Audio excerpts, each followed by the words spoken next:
오늘 소개할 The Body에서는 우리 몸의 거의 모든 것을 다룬다는 취지로 책이 서술되었습니다. 저자는 몸을 거의 줄곧 다소 완벽하게 조화로운 방식으로 작동하는 37.2조 개의 세포로 이루어진 우주라 비유하고 다음과 같이 우리의 몸을 설명합니다. 몸은 종종 기계에 비유되고 하는데 그보다는 훨씬 더 뛰어나다. 대체로 전기 수리를 받거나 예비 부품으로 교체할 필요 없이 하루 24시간 내내 수십 년간 가동되고 물과 몇 종류의 유기화합물로 작동하며 부드러우면서 조금은 사랑스럽고 이동성과 융통성을 갖추고 열정적으로 스스로 번식을 하고 농담을 주고받고 애정을 느끼고 저녁 노을을 감상하고 시원한 산들바람을 느낀다. 우리의 몸은 하루에 눈을 약 1만 4천 번 깜빡이며 매일 약 2만 번의 호흡을 하고 1초 만에 적혈구를 100만 개 만들고 1시간에 약 100만 개 피부 조각이 떨어져 나가며 심장에서는 매 시간 약 260리터의 피를 뿜어냅니다. 몸에 든 모든 DNA를 한가득으로 쭉 이으면 160억 킬로미터가 되는데요. 대략 지구에서 명왕성 너머까지 갈 수 있는 길이입니다. 생각해보면 우리 안에는 태양계를 벗어날 만큼 긴 것이 들어있다는 것입니다. 이렇게 몸에 대한 거의 모든 지식들을 담고 있어 책이 제법 두껍지만 책 목차를 보면 보기 좋게 나누어져 있어 딱 읽고 싶은 챕터를 먼저 읽으셔도 전혀 지장이 없기 때문에 골라 읽는 재미를 충분히 느끼실 수 있습니다. 우리의 뼈는 무너지지 않게 막는 것 이상의 많은 일을 한다. 몸을 지지할 뿐만 아니라 내부를 보호하고 혈구를 생산하고 화학물질을 저장하고 소리를 전달하고 심지어 호르몬인 오스테오칼신을 이용해서 기억과 활력을 증진시킬 수도 있다. 우리 몸에는 약 206개의 뼈가 있습니다. 서양인의 경우 갈비뼈가 한 쌍 더 있는 사람도 있고 다양한 변이가 있을 수도 있어 사실 그 개수에 대해서는 확정할 수는 없습니다. 이 장에서는 오스테오칼신이란 뼈에서 생산되고 있는 호르몬을 소개하고 있는데요. 이 호르몬은 운동이 어떻게 치매를 예방하는지에 대한 답을 찾으려는 노력의 과정에서 발견되었습니다. 운동을 많이 하게 되면 뼈가 튼튼해지고 튼튼한 뼈는 오스테오칼신을 더 많이 생산합니다. 오스테오칼신이 기억 유지에 작용을 해서 치매를 예방하는 데 도움이 되는 것입니다. 그 밖에도 오스테오칼신은 혈당 조절, 남성의 생식력 증진, 기분 조절에 이르기까지 아주 많은 중요한 조절 활동에 관여하는 호르몬으로 알려져 있습니다. 우리는 뼈를 불활성 뼈대라고 생각하는 경향이 있지만 뼈도 살아있는 조직이다. 근육과 마찬가지로 운동을 하고 쓰면 쓸수록 더 커진다. 뼈도 살아있는 조직이라 쓰면 쓸수록 더 커집니다. 뼈를 현미경으로 관찰하게 되면 활동하는 세포들이 복잡하게 배열되어 있습니다. 책에서는 테니스 선수를 예시로 들었는데요. 테니스 선수가 라켓을 휘두르는 팔은 다른 팔보다 뼈가 30%까지 굵어지기도 한다고 이야기합니다. 더욱 놀라운 점은 뼈가 다시 자라서 틈새를 채운다는 것인데요. 심지어 다리에서 뼈를 30cm 잘라낸 뒤 틀로 고정시키고 늘리는 기구를 대면 뼈는 다시 자라서 이어붙을 수 있는데요. 몸에서 이런 기관은 뼈밖에 없습니다. 저자의 말처럼 뼈는 정말 놀라울 정도로 역동적인 몸의 부분입니다. 이 책에 나오지는 않지만 여러분께 들려드리고 싶은 뼈 이야기가 있는데요. 바로 광대뼈입니다. 우리의 머리는 22개의 뼈로 이루어져 있습니다. 여기 머리 위쪽에 8개의 널찍한 뼈와 눈, 코, 입 부분에 있는 14개의 비교적 작은 얼굴뼈가 총 22개가 구성되어 있어서 우리 머리를 이루고 있죠. 그런데 광대뼈는 눈 바깥쪽을 이루고 있는 뼈 중에 하나인데요. 눈을 보호하는 역할도 하고요. 우리가 음식을 먹을 때 사용하는 식기 근육인 저작근이 작용하는 곳이기도 합니다. 그래서 광대뼈의 역할은 눈웃음 칠 때도 엉엉 울 때도 맛있는 음식을 먹을 때도 관여를 하는 중요한 뼈입니다. 그런데 가끔 어떤 분들은 광대뼈가 강한 인상을 주고 촌스럽다며 없어졌으면 한다고 하는데 우리의 광대뼈는 정말 중요한 역할을 하는 뼈라는 점, 그리고 사실 우리 몸에 약 206개의 모뼈 모두 각자의 역할을 충실히 하고 있는 오래된 진화의 산물이라는 점을 아신다면 자신의 몸과 얼굴에 자신감을 가지고 조금은 달라져 보일 수도 있으리라 봅니다. 심장은 가장 오해를 받는 신체 기관이다. 우선 심장은 발렌타인데이에 우리가 떠올리고 연인들이 나무줄기 같은 곳에 이름과 함께 새기곤 하는 전통적인 기호와는 전혀 다르게 생겼다. 게다가 심장은 우리가 굽기에 경례를 할 때 오른손을 가져다 대는 부위에 있지도 않다. 아마도 가장 신기한 점은 누군가를 진심으로 사랑한다고 선언하거나 연인에게서 버림받고서 가슴이 무너졌다고 토로할 때 우리가 심장을 감정이 자리한 곳이라고 본다는 것이다. 19세기 중반까지 의학자들은 우리의 감정이 어디에 있는지 사실 결론을 내리지 못했습니다. 뇌에 있는지 사랑하는 사람을 보면 두근대는 심장에 있는지 헷갈렸을 것입니다. 그러나 20세기 초 뇌과학이 본격적으로 시작되면서 우리의 감정이 심장이 아닌 바로 이 머리에 있다는 것이 밝혀졌지만 우리는 여전히 이 안에 너 있다, 이 안에 너 있다 라는 표현을 쓰며 심장을 감정과 자연스럽게 결부시킵니다. 원래는 뇌 쪽을 가리키면서 이 안에 너 있다 라고 하는 게 정확히는 맞는 표현입니다. 여러분, 심장이 실제로 어떻게 생겼는지 궁금하시죠? 그래서 제가 사진을 한 장 준비했습니다. 보시면 어떻습니까? 이게 실제 성인 남성의 심장입니다. 어떻습니까? 진짜 하트처럼 생기진 않았죠? 사람의 심장 크기는 여러분 오른손으로 주먹을 쥐어 보십시오. 딱 이 정도 사이즈가 일반적입니다. 이 책에서는 심장의 무게가 450g 정도로 기술되어 있는데요. 이는 서양인의 무게이고요. 실제 한국인 남자의 보통의 심장 크기는 약 320g, 여자는 약 280g 정도의 무게입니다. 심장은 우리 몸에서도 가장 헌신적이며 이타적인 장기입니다. 단 몇 초라도 뇌에 피를 공급하지 않으면 몽둥이로 머리를 세게 맞았을 때와 똑같은 일이 벌어지기 때문입니다. 그래서 심장은 우리의 생명이 닿을 때까지 멈추지 않습니다. 심장이 얼마나 일하는지 아시려면 여러분 오른손 두 번째와 세 번째 손가락을 왼쪽 손목 바깥쪽에 가만히 대보십시오. 1초에 한 번 남짓 박동이 느껴지실 겁니다. 심장이 뿜어내는 혈액에 의한 박동이죠.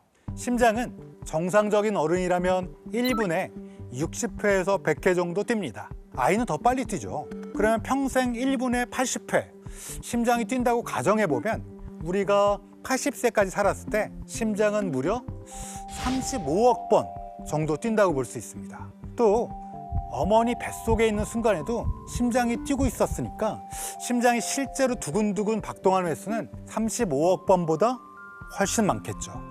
인간이 사는 동안 쉼없이 뛰면서 우리 몸에 필요한 산소와 영양분을 공급합니다. 아까 말씀드린 대로 여러분의 오른손 주먹만한 크지도 않은 작은 심장이 이렇게 일을 한다니 경이로울 수밖에 없습니다. 고대 이집트에서는 이미 심장의 이런 경이로움을 알고 있었던 것 같습니다. 미라 제작 과정에서 시신의 장기들을 모두 제거했지만 심장만큼은 남겨두었답니다. 아마 신화 속 이야기 때문인 것 같은데요. 고대 이집트 문헌 사자에서에 따르면 사람이 죽으면 사후세계에 가서 심장을 가지고 심판을 받는다고 합니다. 그림을 보시면 가장 왼쪽에 흰 옷을 입은 사람이 바로 죽은 사람입니다. 그리고 그의 손을 잡고 심판의 자리로 인도하는 이가 바로 자칼머리를 가진 신 아누비스입니다. 조금 더 오른쪽에는 아누비스가 양팔 저울의 무언가의 무게를 측정하고 있습니다. 양팔 저울 오른쪽 팔에는 정의와 지혜의 여신인 마트가 머리에 꽂은 깃털이, 왼쪽 팔에는 죽은 사람의 심장이 놓여 있습니다. 즉 심장의 무게로 심판을 받습니다. 만약 죽은 사람이 정의롭게 살지 않았다면 마트의 깃털보다 심장이 무거워서 아래로 내려갑니다.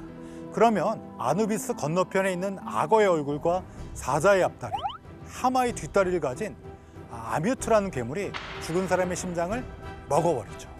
반대로 심장과 깃털이 수평을 이루면 매 얼굴을 한 태양의 신 호루스가 죽은 자를 인도해 죽음과 부활의 신 오시리스 앞에 서게 되어 심판을 받습니다. 이처럼 고대 이집트 신화에서 심장의 무게는 한 사람의 삶을 대변하는데요. 저 역시 매년 150명에서 한 200명의 심장을 직접 만지고 꼼꼼히 검사하는 일을 업으로 삼는 법의학자인 만큼 심장의 무게에 민감합니다. 물론 의학적으로도 심장의 무게가 많이 나간다는 것은 그리 좋은 것은 아닙니다. 자신의 오른손 주먹보다 클수록 무거울수록 고혈압이나 심장 구조에 문제가 있다는 근거가 될 수 있으니까요. 한편으로는 누군가의 몸에서 수십억 회 뛰어온 심장을 보고 있노라면 한 사람의 삶의 여정이 그려집니다. 자신과 가족을 위해 최선을 다해 살아온 누군가의 고단했던 지난 삶과 단 한 번도 쉴 수 없었던 심장에 경의를 표하게 됩니다. 여러분, 전 세계 사망 원인 1위가 뭐라 생각하시나요?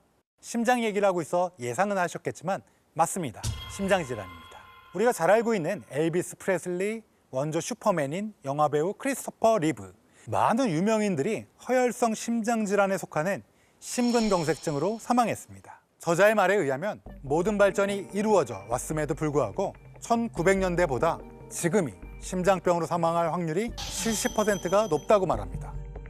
면역학자 마이클 킨치는 이렇게 썼다. 심장병은 해마다 암, 독감, 폐렴, 사고에 따른 사망자들을 더한 것만큼의 목숨을 앗아간다. 미국인 3명 중 1명은 심장병으로 사망하며 해마다 150만 명 이상이 심근경색이나 뇌졸중에 걸린다. 사실 우리나라 사망 원인 1위는 통계청 발표에 따르면 암입니다만, 암이라는 것이 폐암, 간암, 대장암, 위암, 췌장암, 유방암 등 여러 개의 암이 합쳐진 용어이기 때문에 우리나라도 허혈성 심장질환 중 심근경색증 빈도가 아주 높다고 볼 수 있습니다. 제가 부검을 할 때도 가장 많이 나오는 게 심장질환입니다. 심근경색증과 같은 허혈성 심장질환은 중년 이상에서 발생한 것으로 알고 계시는데요.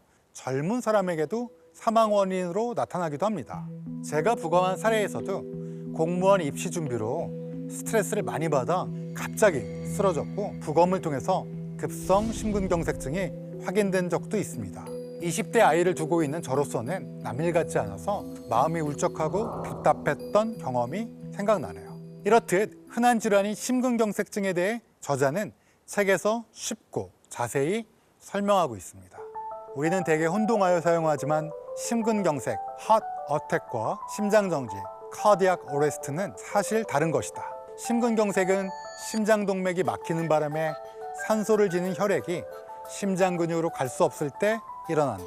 심장정지는 심장이 아예 펌프질을 멈출 때 일어난다.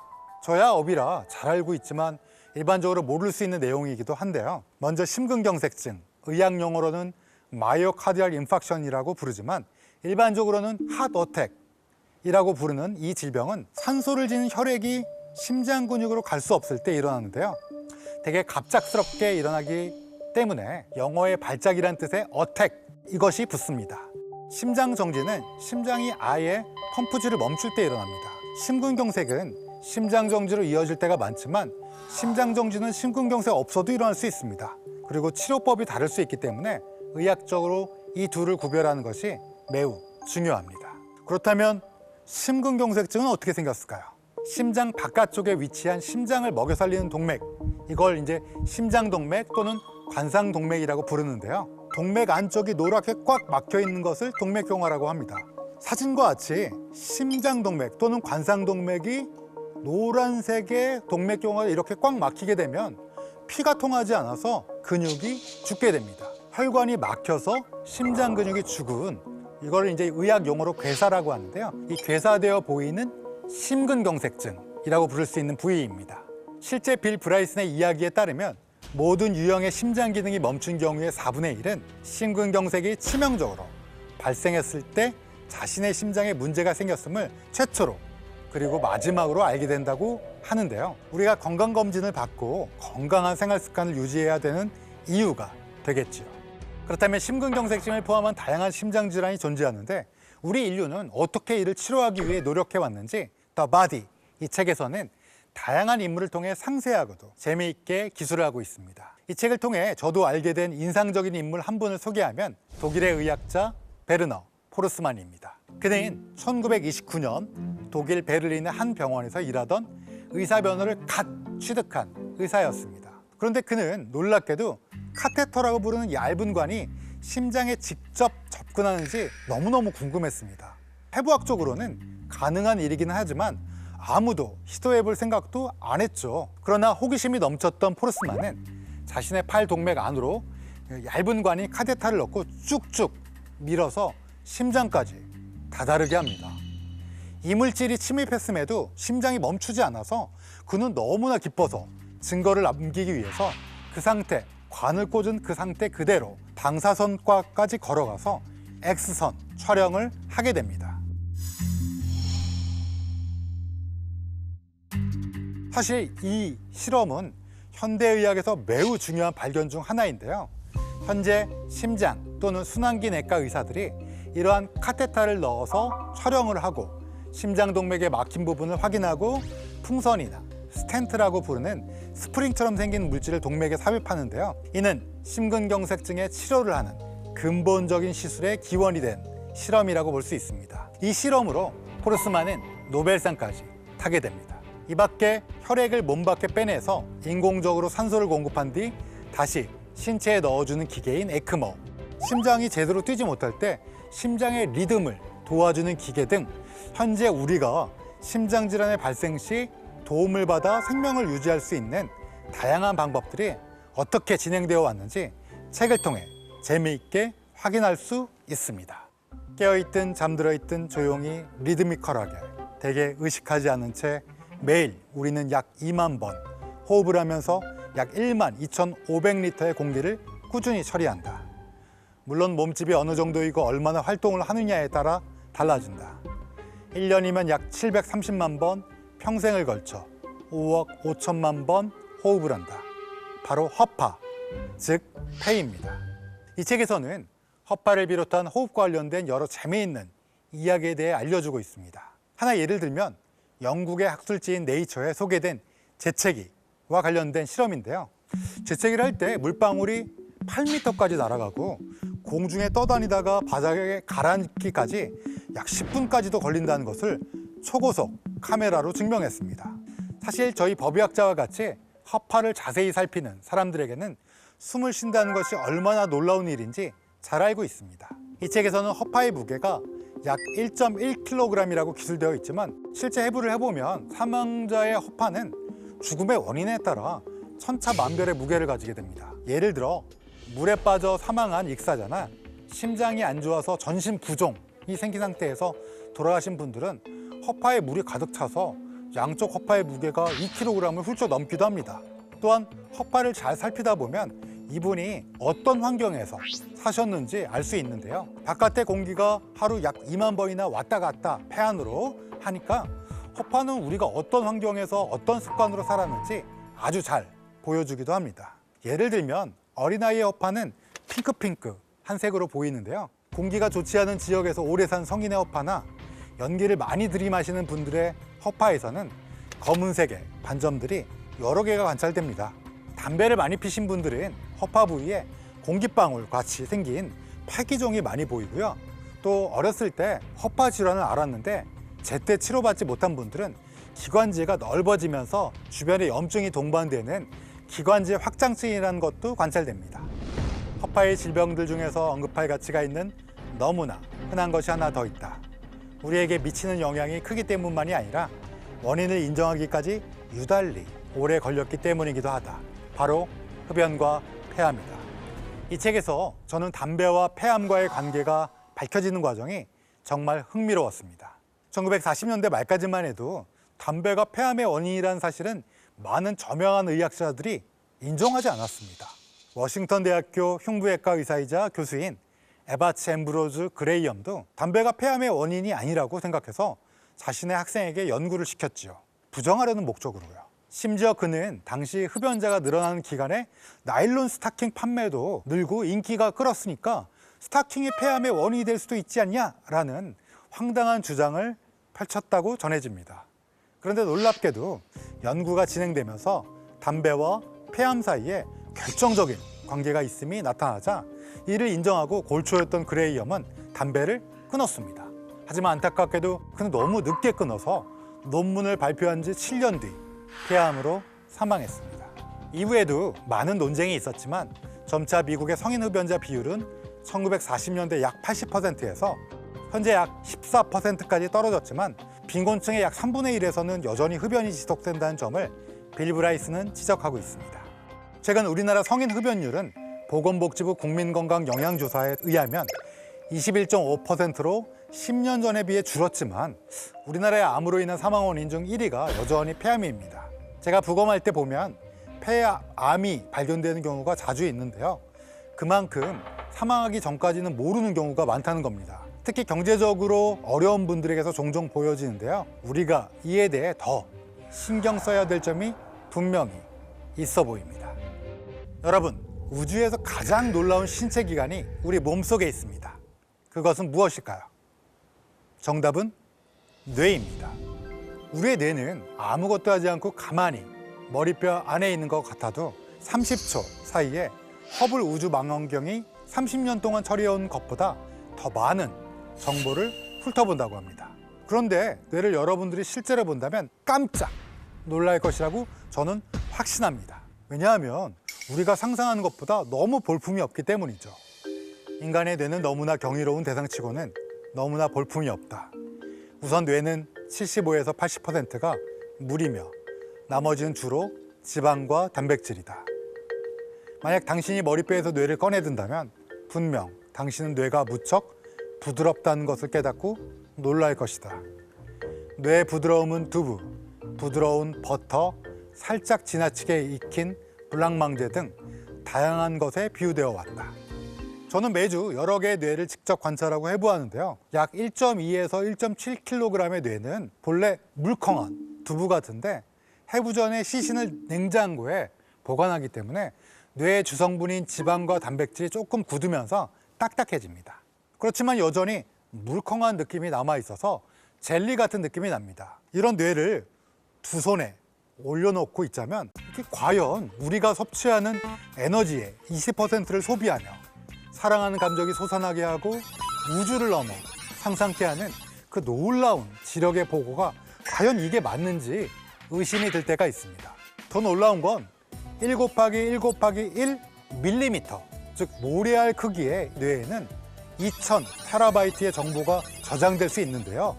이는 지금까지 인류가 만든 영화를 모두 저장할 수 있을 정도라니까 이렇게 물컹하고 볼품없는 뇌이지만 얼마나 경이로운지 알 수 있습니다.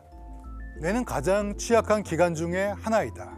역설적이게도 보호하는 머리뼈 안에 아늑하게 들어있다는 바로 그 사실 때문에 뇌는 감염으로 붓거나 출혈이 일어나서 액체가 더 늘어날 때면 손상을 입기 쉽다. 늘어난 물질이 갈 곳이 없기 때문이다. 그러면 뇌에 압박이 가해져서 치명적인 결과가 벌어질 수 있다. 뇌의 바깥막인 뇌막에는 뇌척수액이 얇게 층을 이루고 있어서 조금의 완충 효과를 발휘하지만 말 그대로 조금이다. 우리의 뇌는 여기 단단한, 만져보시죠? 단단한 머리뼈에 의해 보호되고 있습니다. 물컹한 뇌와 단단한 뼈 사이에 뇌척수액이라는 맑은 물이 있어서 우리가 머리를 흔들거나 헤드뱅잉을 해도 뇌가 물에 둥둥 떠서 손상이 없는 거죠. 그런데 우리 뇌는 1만에서 1만 2천 년 전 우리 조상에 비해 작아졌다고 합니다. 테니스공 하나 정도가 지난 10,000년간 없어졌다고 이 책에선 얘기하고 있는데요. 뇌가 작아져서 우리의 머리가 더 나빠진 것이 아닌가 하고 의문을 품으실 수도 있는데 그런 증거는 아직 없다고 합니다. 지난 세월 인류의 머리뼈도 얇아졌다고 하는데요. 그럼에도 머리 한번 눌러보시죠. 여전히 딱딱하죠? 우리의 머리뼈는 매우 단단해서 물컹한 뇌가 다치지 않게 지금도 잘 보호하고 있습니다. 그럼에도 머리에 직접 충격이 가해져서 뇌 손상이 발생하면 출혈이나 염증이 뇌에 생기는데요. 이렇게 되면 출혈이 뇌를 누르거나 염증 때문에 뇌가 부풀어 오르게 됩니다. 머리뼈가 꽉 막고 있기 때문에 뇌가 갈 곳이 없게 되고 손상이 발생하게 되는 거죠. 뇌의 단면인데요. 여러분이 볼 때 오른쪽에 위쪽에 하얗게 보이는 게 뇌출혈인데요. 뇌가 데칼코마니처럼 양쪽이 같아야 되는데 왼쪽으로 밀린 것처럼 보이시죠? 이렇듯 머리뼈는 우리 뇌를 보호하기도 하지만 뇌 안쪽에서 일이 발생하면 오히려 머리뼈 때문에 뇌가 다칠 수도 있습니다. 안 되는 놈은 뒤로 넘어져도 코가 깨진다 라는 말이 있죠. 원래 이 말은 운수가 사나운 사람은 온갖 일에 막아 낀다는 이야기인데요. 우리 뇌도 실제로 뒤로 넘어져서 뒤통수가 다치면 뇌가 출렁거리면서 뇌 앞쪽인 이마엽과 양쪽의 관자엽이 머리뼈에 부딪혀 뇌 앞쪽에 멍이 들기도 합니다. 이를 맞춤격 손상, 컹트레쿠라고 하는데요. 실제 제가 부검을 통해 많이 밝혀내는 사망 원인 중에 하나입니다. 대개 술을 많이 드셔서 만취 상태에서 몸을 가누지 못하고 뒤나 옆으로 꽈당 넘어지면서 뒤통수가 바닥에 부딪히면 이마엽 등에 멍이 들면서 뇌출혈이 발생하는 경우를 많이 보게 됩니다. 이런 손상은 신체 접촉이 이루어지는 스포츠에서 매우 흔하게 발견됩니다. 맞춤격 손상이 심하거나 반복되어 생긴 병을 만성외상 뇌병증, Chronic Traumatic Encephalopathy라고 부르는데요. 실제로 미식 축구 선수들이 반복적으로 태클에 의해 넘어지면 뇌가 충격을 받아서 맞춤격 손상이 반복되고 그래서 퇴행성 뇌장애가 생기는데 은퇴 선수들의 20에서 45%가 이러한 질병을 앓는다는 이야기를 전하고 있습니다. 20세기에 들어서면서 우리의 뇌에 대한 연구가 활발히 일어났습니다.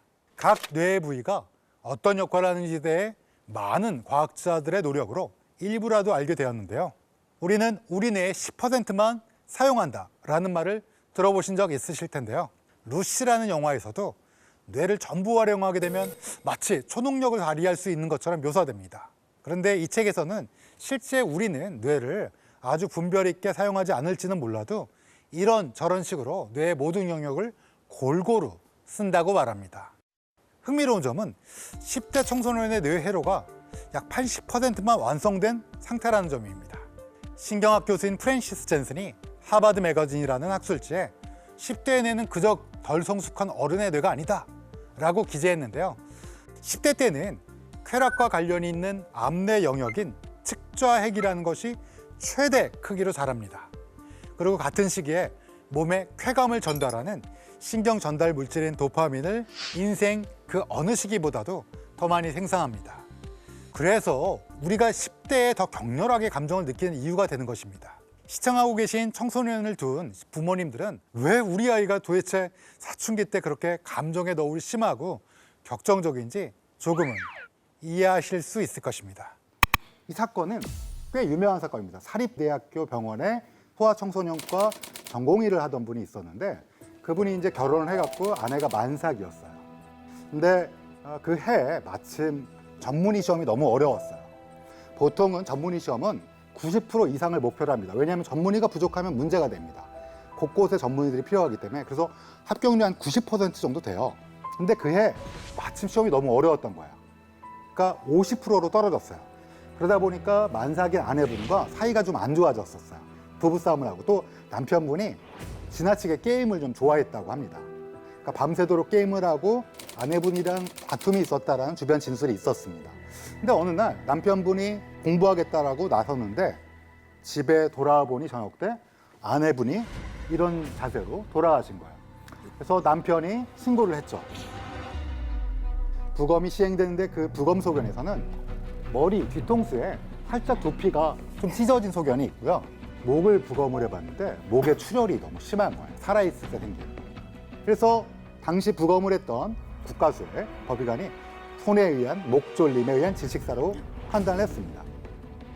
그런데 경찰이 수사를 해보니까 그 집에 남편이 아침에 나가고 저녁에 돌아올 때까지 왕래한 흔적이 없었습니다. 근데 남편분의 몸을 검사를 해봤는데 손톱에 핥힌 자국이 있어요. 여자분의 손톱에는 남편의 피부 조직이 있고. 근데 결혼하신 분들은 알겠지만 등도 긁어주고 뭐 이렇게 싸우다가 핥히기도 하고 뭐 여러 가지 일이 있을 수 있죠. 그러니까 이건 뭐 남녀간에 있을 수 있다라고 남편분은 주장했고 누군가 들어왔거나 아니면 사고나 뭐 다른 이유일 거다라고 하면서 마이클 스벤슨이라는 국제적인 법의학자를 초빙했습니다. 남편 쪽에서. 이분은 어떻게 주장하셨냐면 아내분이 저렇게 누워있는데 이게 아마도 호흡을 방해했을 거다. 만삭이니까. 그래서 체위성 질식사의 가능성을 주장했습니다. 그리고 자세가 저렇다 보니까 피가 몰려서 목에 출혈이 보인 거다라고 주장을 했어요. 그러니까 남편은 무죄다라고 주장한 거죠. 검찰 쪽에서는 이분은 사진이 조금 잘 못 나온 사진인데 제 스승님입니다.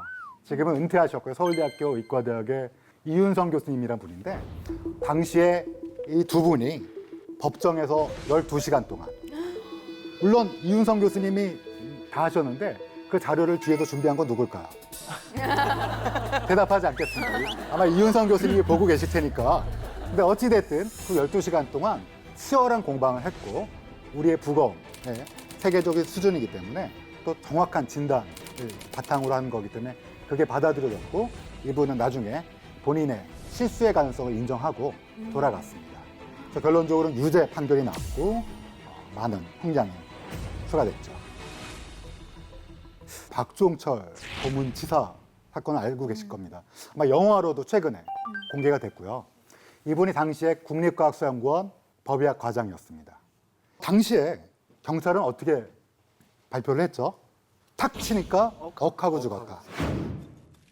조사관이 책상을 탁 치니 억하고, 예? 모든 사람이 웃을 얘기인데 이분은 여러 가지 조사를 했습니다. 신체 외부 표면부터 내부 장기를 면밀히 관찰했습니다. 관찰했더니 물을 가득 먹은, 그러니까 익사자에서 한강에서 발견될 만한 게 발견됐고 목을 심하게 압박한 뭔가 턱이 있고 거기에 목을 걸치고 누른 흔적이 있었습니다.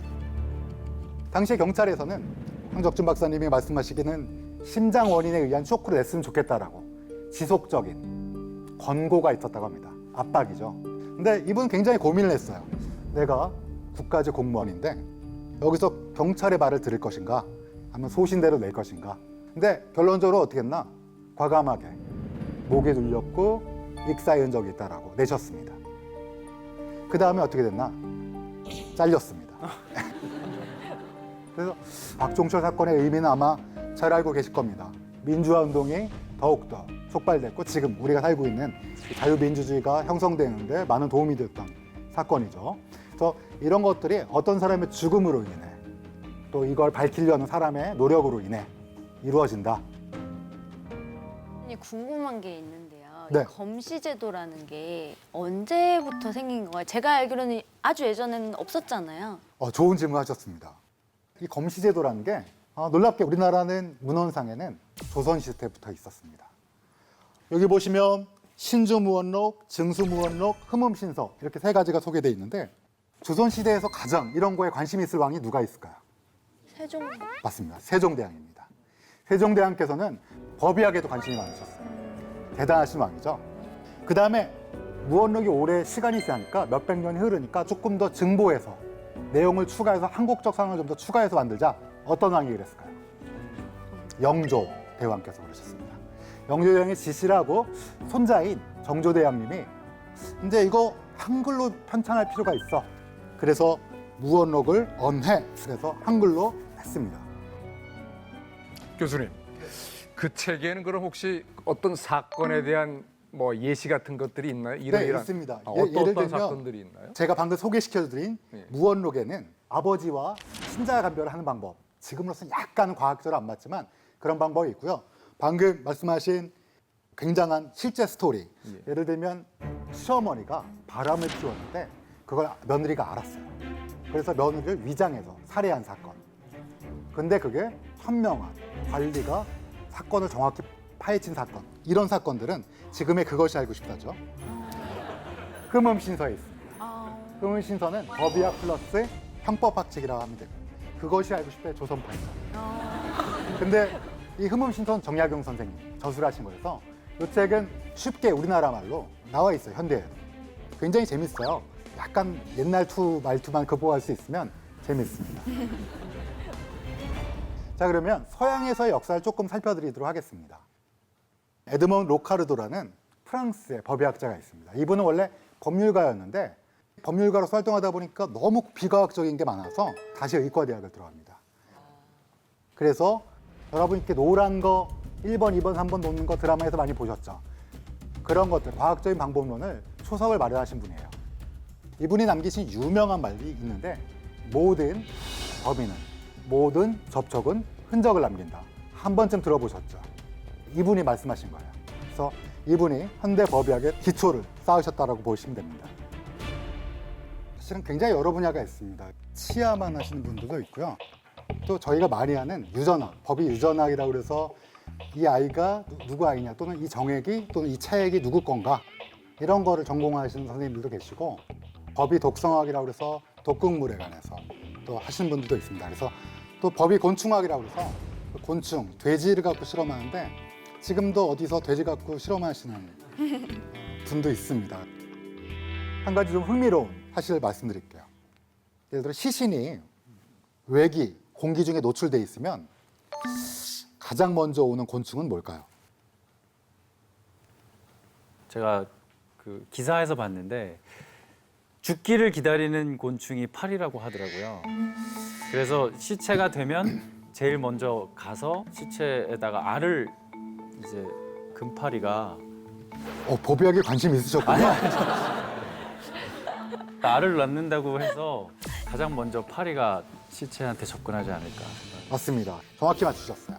그러니까 이제 검정 금파리가 보통은 제일 먼저 옵니다. 24시간 이내에 알을 까게 되는 거죠. 시신에. 이게 한 2주 정도 계속 사이클을 돌면서 파리가 번식을 하고 난 이후에는 그 다음에는 딱정벌레들이 옵니다.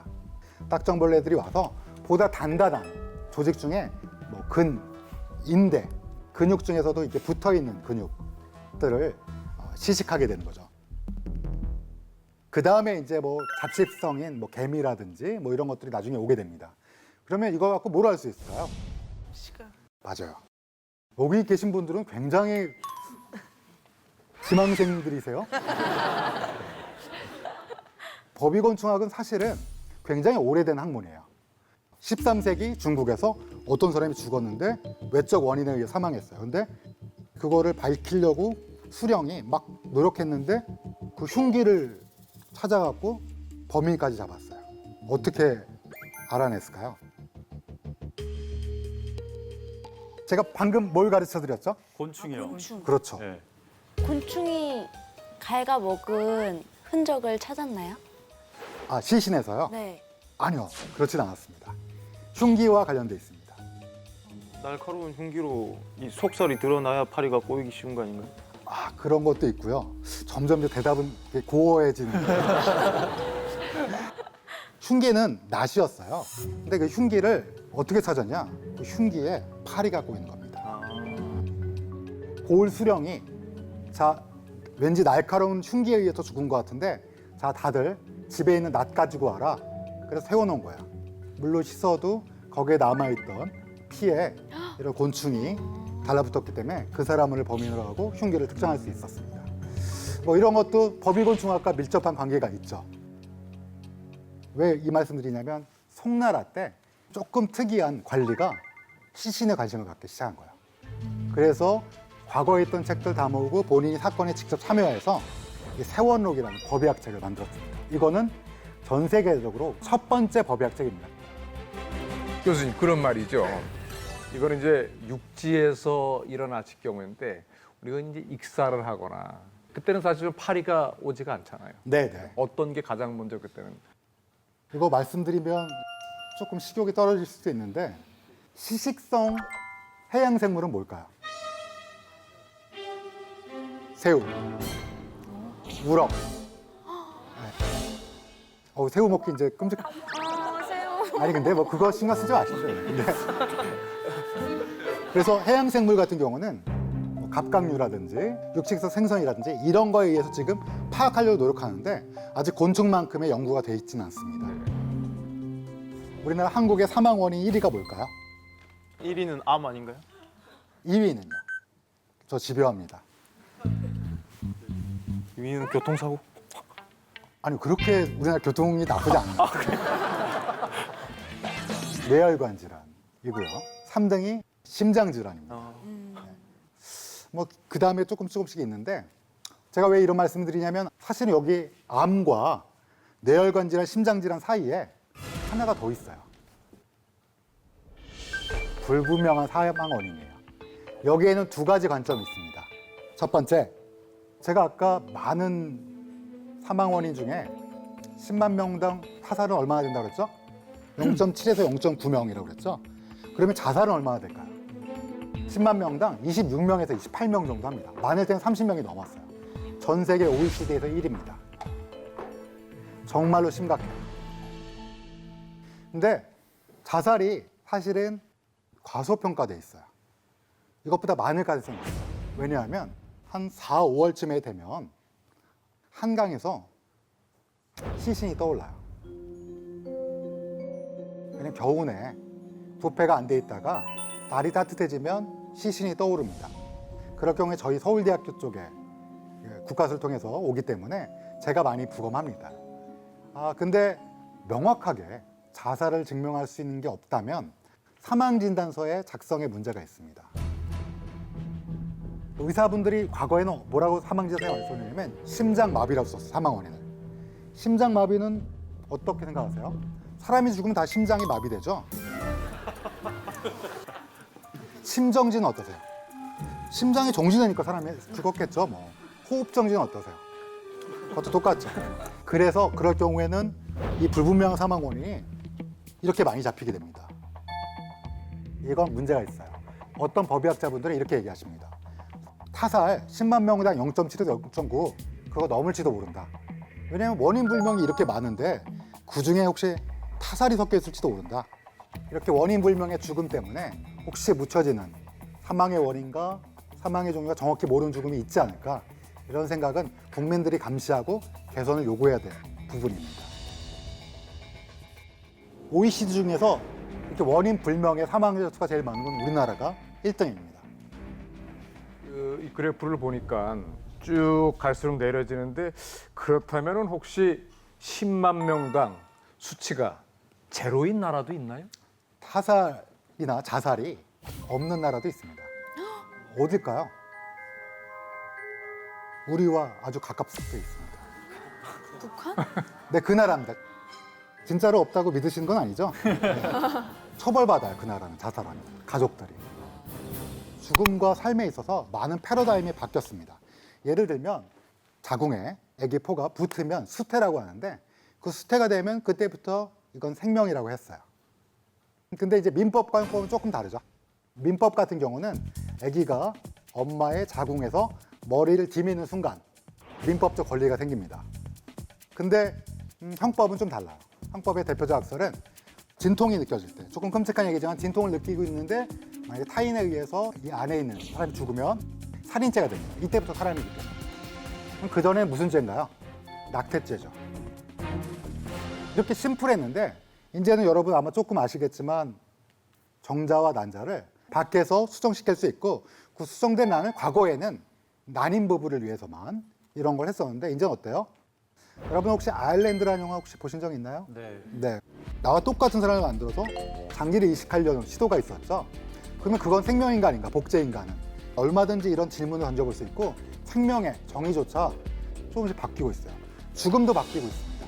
저는 법의학자 보니까 죽음에 대해서 관심이 많으니까 죽음에 대해서 말씀드리면 과거에는 이렇게 나왔습니다. 세포, 장기, 개체, 법적 사망입니다.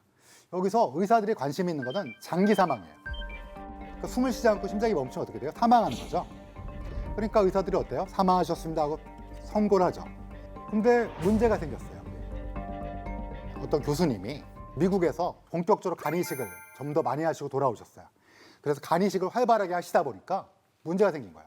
그분은 미국에서 배운 대로 뇌사 환자한테 장기를 꺼낸 거죠. 그래서 이식을 한 건데, 근데 법률에서 어때요? 심장만 사망으로 인식을 한 거예요. 이 교수님은 내가 사망했다고 생각하고 이걸 열었는데 어떻게 돼요? 우리나라 의료법상 살아있는 사람의 배를 연 셈이 된 거죠. 그러니까 법이 과학을 못 쫓아온 게 되죠. 의료기술이 발달하다 보니까 두 가지 사건이 생겼습니다. 첫 번째, 1997년도에 환자가 왔어요. 환자는 술에 약간 취했고 넘어졌어요. 그래서 출혈이 생겨서 의사가 응급수술을 해서 이분이 살지 못 살지 지켜봐야 되는 상황까지 만들었습니다. 근데 불행히도 아내분이 원치 않았어요. 경제적으로 너무 공공한 상태에서 남편이 중환자실에 입원했으니까 퇴원을 원했습니다. 근데 의사 입장에서는 수술을 막 했는데 이 사람 집에 가면 사망한다 라고 몇 차례 설득했고, 그렇지만 아내 쪽에서는 친척분들도 모셔와갖고 스트라이크를 한 거죠. 의사는 몇 번 저항하다가 진료를 볼 수 없는 환경까지 돼서 할 수 없이 사인을 했습니다. 얼마 있다가 사망하셨죠. 근데 이제 이 아내분이 경찰에 신고했어요. 뭔가 지원을 받으려고. 근데 경찰에서 보니까 수술한 지 얼마 안 된 사람인데 집에서 돌아가신 거예요. 그래서 이제 검찰에서 의사한테 물어봤죠. 살 수 있지 않았나요? 그랬더니 의사 선생님은 살 수도 있었는데 정말로 안타깝습니다. 그랬더니 검사분이 그럼 왜 퇴원시켰냐 그래서 살인죄로 기소했어요. 나중에 몇 번의 판결 끝에 살인 방조죄 유죄를 받았습니다. 근데 이 사건은 어마어마한 파장을 일으켰어요. 의료계. 그다음부터 의료계는 퇴원 안 시켰습니다. 여기서 죽어라. 계속적으로 그 관행이 이어오다가 2008년도에 이런 사건이 일어납니다. 기관지 내시경이라는 거를 검사를 받던 분이 출혈이 생기는 바람에 뇌에 피가 적게 가서 의식 상태가 불명인 상태로 누워 계신 소위 김할머니 사건이 생겼습니다. 근데 이 김할머니가 계속 누워 계셨는데 이 김할머니의 남편분께서도 오랫동안 병상에서 고생하시다 돌아가셨고, 김할머니가 평소에 나는 저렇게 죽고 싶지 않다. 너네들한테 깨끗한 모습 보이고 싶다 그랬는데 이렇게 누워 계시게 된 거예요. 그러니까 자식들 입장에서는 어때요? 이거를 멈추고 싶은 거예요. 근데 병원은 받아들일 수 없었습니다. 꽤 많은 공방이 이뤄진 끝에 2009년에 대법원에서는 판결을 내렸습니다. 여러분 혹시 웰다잉법이라 들어보셨어요? 그게 돌이킬 수 없는 질환에서 인간의 존엄성을 해치는 무의미한 연명으로는 할 필요가 없다라는 거예요. 인간의 존엄성, 돌이킬 수 없는 병변, 무의미한 연명의료. 이 세 가지 키워드고 대한의사협회에 빨리 가이드라인을 만들고 법을 정할 수 있게 촉구했습니다. 결론적으로는 2018년 2월부터 웰다잉법이라고 해서 법이 통과된 겁니다. 제가 이런 말씀을 드리는 과정에서 한 가지 또 강조드리고 싶은 거는 대법원 판결이 한창 나오기 직전에 김수환 추기경께서 돌아가셨어요. 근데 김수환 추기경께서는 돌아가시기 전에 이렇게 말씀하셨다고 합니다.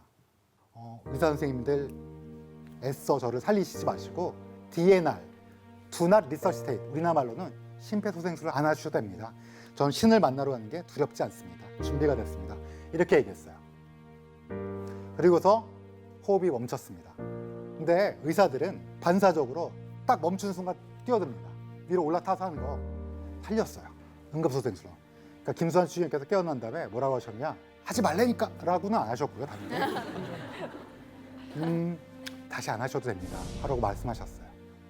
그래서 다시 혼수 상태에 빠지셨을 때, 심장이 멈추셨을 때 의사들은 정진석 추기경님께 전화를 걸어서 고인의 뜻을 받들자라고 했어요. 그때 그 다음날 신문에 어떻게 나왔냐? 김수환 추기경 존엄사 선택이라고 나왔습니다. 근데 가톨릭계는 굉장히 반발했어요. 왜냐? 존엄사라는 거는 약간 양가적인 의미가 있어요. 존엄사 그러면 왠지 death with dignity니까 내가 위험이 있을 때 이상한 모양을 보이기 싫다라는 거와 일맥상통하지만, 근데 이게 사실은 이 사람과 연관이 있어요. 이 사람 누구냐면 잭 케버키안이에요. 저와 같은 패톨로지스트, 병리학자예요. 이분은 뭘 했냐면 이 기구, 약간 조악해 보이죠? 이 기구가 뭐냐면 세나트론이라고, 세나는 죽음이란 뜻입니다. 트론은 세 가지란 뜻이고 죽음의 기계예요. 그래서 이분이 진찰을 합니다. 췌장암 알기군요 하고 자기가 다 살펴본 다음에 3개월 남으셨군요. 그분이 너무 고통스럽습니다. 빨리 가고 싶습니다. 이러면 이분이 이걸 설치해 줍니다. 이 세 가지 기계는 뭐가 들어있냐면 여기에는 여러분 쉽게 아는 생리식염수, 포도당 용액 그런 게 들어있고, 여기에는 잠 오는 약, 수면제가 들어있습니다. 여기에는 독극물이 들어가 있어요. 그럼 이거를 버튼을 탁 누르는 순간 처음엔 생리식염수가 혈관을 통해 들어옵니다. 그 다음에 수면제가 들어옵니다. 그 다음에 잠자고 있을 때 독극물이 들어와요. 근데 이분은 이걸 설치해주고 나갑니다. 그러면 누가 선택하냐? 그분이 선택하는 거예요. 그래서 이게 미국에도 그것이 알고 싶다가 있습니다. 비슷한 60 Minutes라고 그런 방송 프로그램에서 이걸 보도한 거예요. 이런 의사가 있다. 나쁜 의사가. 그래서 별명이 닥터 데스가 됐어요. 또 검찰에서 이 사람이 설치해준 사망자의 모든 기록을 검토해서 잘못 판단한 게 있다라고 해서 맨슬러터, 모살죄로 해서 이분을 잡아 넣었어요. 그래서 이분은 8년 뒤에 보석으로 나왔습니다. 그 다음에 후회하지 않는다는 글을 쓰고 돌아가셨어요. 근데 이 사건이 무슨 영향을 끼쳤냐면 어떤 사람들에겐 분노, 의사가 어떻게 환자를 죽일 수 있냐는 분노를 일으켰지만 어떤 사람들에겐 죽을 수 있는 권리를 준 의사가 아니냐라고 한 거예요. 그래서 1997년도에 미국의 오레건주에서 Death with Dignity Act, 우리나라 말로는 존엄사법이란 거를 만들었습니다. 여기에서는 2명 이상, 3명쯤 되는 의사가 질환이 돌이킬 수 없는 질환입니다. 3개월 남았습니다. 그리고 정신과 의사가 와서 우울증이 아니에요. 여러 번 확인했고 나는 이제 그만 우리 가족과 맛있는 식사를 하고 버튼을 누르고 싶다라고 하는 거예요. 물론 누구나 다 버튼을 누르는 건 아니에요. 한 반 정도는 버튼을 누르지 않아요. 근데 어쨌든 그 권리를 주는 법이 Death with Dignity Act예요. 그래서 지금 미국에 오레건주, 워싱턴주를 포함한 8개 주, 최근에 하와이주가 이거를 통과시켰습니다. 그리고 워싱턴 DC가 이걸 통과시켰는데 워싱턴 DC에 있는 의사들은 안 된다, 우린 못한다. 그래서 실제로 시행은 되지 않고 있지만 8개 주 플러스 뭐 이런 데서 시행하고 있습니다. 그래서 이게 존엄사의 또 다른 의미예요. 여러분 이걸 뭘로 알고 계셨나요? 안락사. 안락사. 사실은 굉장히 용어가 혼란스러우니까 제가 오늘은 이걸 정리해드리고 갈게요. 안락사라는 것은 사실은 죽을 수 있는, 죽음을 선택할 수 있는 권리인데 안락사에 대해서 나쁘게 생각하시는 분도 많아요. 안락사를 외국말로 따면 유, 데이네이지아입니다. 데네이지아는 죽음이라는 뜻이고 유는 유토피아 할 때 좋다라는 뜻이에요. 행복한. 근데 좋은 죽음인데 왜 나쁜 뜻을 알고 있냐면 아마도 세계 제2차 세계대전 때 아우슈비츠로 상징되는 대량 집시, 유태인, 그다음에 장애인들에 대한 무차별적인 나치의 그런 것 때문에 아마 굉장히 안 좋은 이미지를 갖고 계신 분도 있을 거예요. 그렇지만 이제는 죽음을 선택할 권리에 대해서 생각해 볼 때가 됐습니다. 레이드 제인 씨께 네. 어떻게 생각하십니까? 저는 죽음을 선택할 권리를 본인에게 줬으면 좋겠다는 입장이에요. 저도 죽음을 선택할 권리를 누구나 가졌으면 좋겠어요. 제가 생각할 때는 두 분의 대답은 연명에 대한 대답이신 것 같고요. 맞아요. 네. 네. 저 죽음을 선택할 권리가 나한테 누구에게나 있다. 그러면 자살 또한 그게 뭐 어떻게 보면 합리화가 되는 맞습니다. 것 같아요. 우리가 지금까지 얘기한 거는 어쩔 수 없는 신체적 상황에서 얘기한 건데 스스로 자살하는 거는 사실은 다른 얘기입니다. 그래서 대부분 자살하는 원인의 첫 번째는 개인의 문제 해결을 자신 스스로 부채감이죠. 가족이나 사회에 대한 부채감이 있는 상태에서 하게 되는데 WHO의 보고에 의하면 한 사람이 자살하게 되면 주변 6에서 9사람이 큰 영향을 받습니다. 그래서 개인적 해결이 전혀 되지 않습니다. 저는 자살한 사람의 유가족을 많이 봤습니다. 진심으로. 근데 그 어느 하나도 해결된 적은 없습니다. 오히려 문제가 커지고 꼭 전염성은 아니지만 분명히 심리적으로 엄청난 영향을 끼치게 됩니다. 두 번째는 사회에서 소외된, 그러니까 자기가 분리되었다고 생각하는, 우리나라에서 노인 자살이 너무 많아요. 노인 자살이 많은데 대부분 어디서 일어나냐면 농어촌 지역, 한적한 데서 생깁니다. 우리는 서울이 많을 것 같잖아요. 그렇지 않아요. 주변에 어떤 소속감이나 이런 게 없이 소외감이 되면 문제가 되는 거죠. 그럼 아시겠지만 우리가 너무 빨리 발전했잖아요. 그러다 보니 노인분들이 소속감이 떨어지는 건 분명합니다. 여러분 젊은 사람들과 섞이기도 어렵고, 왜 우리가 흔히 얘기하는 꼰대라고 치부하다 보면 소속감이 너무 떨어지다 보니까 문제가 생길 수 있어요. 그래서 이건 사회적인 문제다. 우리나라 30명이 넘었어요. 10만 명당. 근데 지금은 25명까지 떨어뜨렸는데 지금도 너무 많아요. 일본의 더블 스코어예요. 여러분 일본 가끔 우울해 보이기도 하잖아요. 근데 우리나라가 훨씬 더 우울한 나라예요. 이거는 여러분들 혹시 국가에서 사회적 계층에 쓸 때 조금 더 감시의 눈길을 보내고 효용성 있게 쓸 수 있게 감시하는 것도 우리가 같이 사는 사람들, 소중한 사람들이 오랫동안 살게 하는 중요한 거니까 이런 것들도 반드시 여러분들이 갖고 계시길 바랍니다.